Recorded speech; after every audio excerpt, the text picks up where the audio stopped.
exercise 5.2 second sumல second subdivision பார்க்க போறோம். first subdivision மாதிரியே தான் collinear கண்டுபிடிக்க சொல்லி கேட்டிருப்பாங்க. sum of collinear condition என்னது?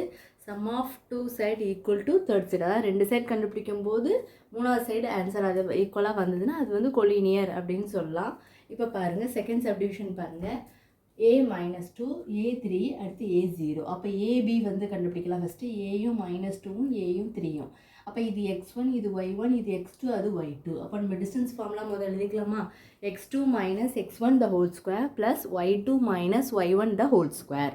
இப்போ d equal to x2 இருக்க இடத்துல சப்ஸ்டிட்யூட் பண்ணா என்ன வரும்? a minus x1 இருக்க இடத்துல a the whole square plus y2 இருக்க இடத்துல 3 minus y1 இருக்க இடத்துல minus 2 the whole square. இப்போ இது 0 ஆயிரும், அதனால இதை விட்டுறலாம். இப்போ மைனஸ் இன்ட்டு மைனஸ் என்னது ப்ளஸ். அப்போ 3யும் 2யும் ஆட் பண்ண 3 + 2 the whole squareனு போட்டுட்டு இந்த ரூட்டும் இந்த ஸ்கொயரும் கேன்சல் பண்ணிடலாம். அப்போ 3யும் 2யும் ஆட் பண்ணிங்கன்னா உங்களுக்கு என்னது 5. அப்போது உங்களுக்கு ஃபஸ்ட்டு ஒன் ஏபி வந்து உங்களுக்கு என்ன கிடச்சிருக்கு 5. அடுத்து நம்ம பிசி கண்டுபிடிக்கலாம். பிசி பாருங்கள், ஏயும் 3 அங்கே வந்து a0 ரெண்டு பேரா பாயிண்ட்ஸ் கொடுத்துருக்காங்க. x1 y1 x2 y2ன்னு எடுத்துக்கலாம்.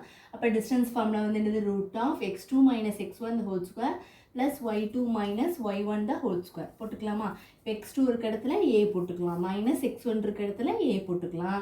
அடுத்து y2 இருக்க இடத்துல 0 மைனஸ் y1 இருக்க இடத்துல 3 போட்டுக்கலாம், 3 the whole square. இப்போ இது வந்து உங்களுக்கு 0 ஆயிரும், ஸோ அதை விட்டுறலாம். அப்போ 0 minus 3 வந்து minus 3 the whole square.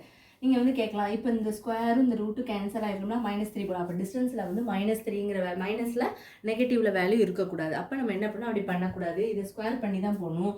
-3 square பண்ணிங்கன்னா என்ன வரும்? உங்களுக்கு ஆல்ரெடி நான் சொல்லியிருக்கேன், -3 ரெண்டு தடவை போடணும். -3 × -3 அப்போ என்ன வரும்? மைனஸ் இன்ட்டு மைனஸ் ப்ளஸ் 3 × 3 வந்து என்னது 9.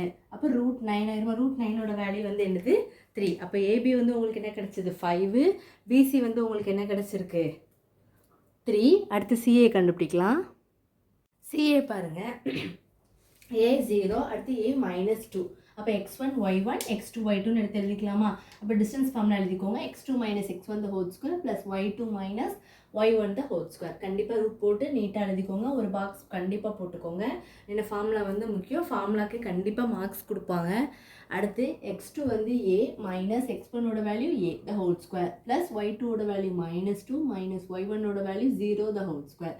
இப்போ இது 0 ஆயிரும், இது கேன்சல் ஆயிரும். -2 - 0னா என்னது -2 the whole square. இப்போ இந்த ரூட்டும் இந்த ஸ்கொயரும் கேன்சல் ஆயிரும்.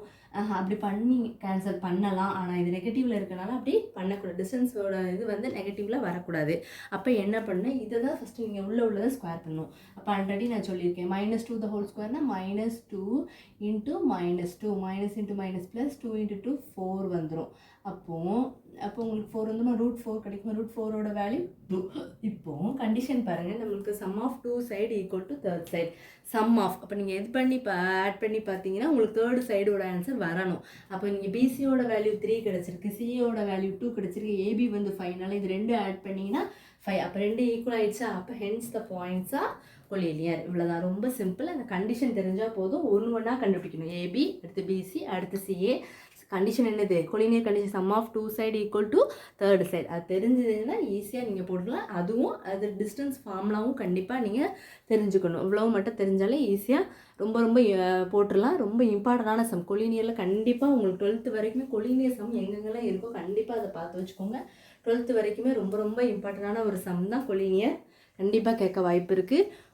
மேக்ஸிமம் பப்ளிக்லேயும் வரலாம், அடுத்து குவார்ட்டர்லி ஹாஃப்லி எதுலனாலும் கொலினியர் சம் மேக்ஸிமம் வருஷம் கண்டிப்பாக கேட்பாங்க. அதனால் கண்டிஷனும் டிஸ்டன்ஸ் ஃபார்முலாவும் தெரிஞ்சிட்டிங்கன்னா செம்ம ஈஸியாக உங்களுக்கு சால்வ் பண்ணிடலாம். வேறு எதுவும் டவுட்ஸ் இருந்தால் கண்டிப்பாக கேளுங்க ஸ்டூடெண்ட்ஸ்.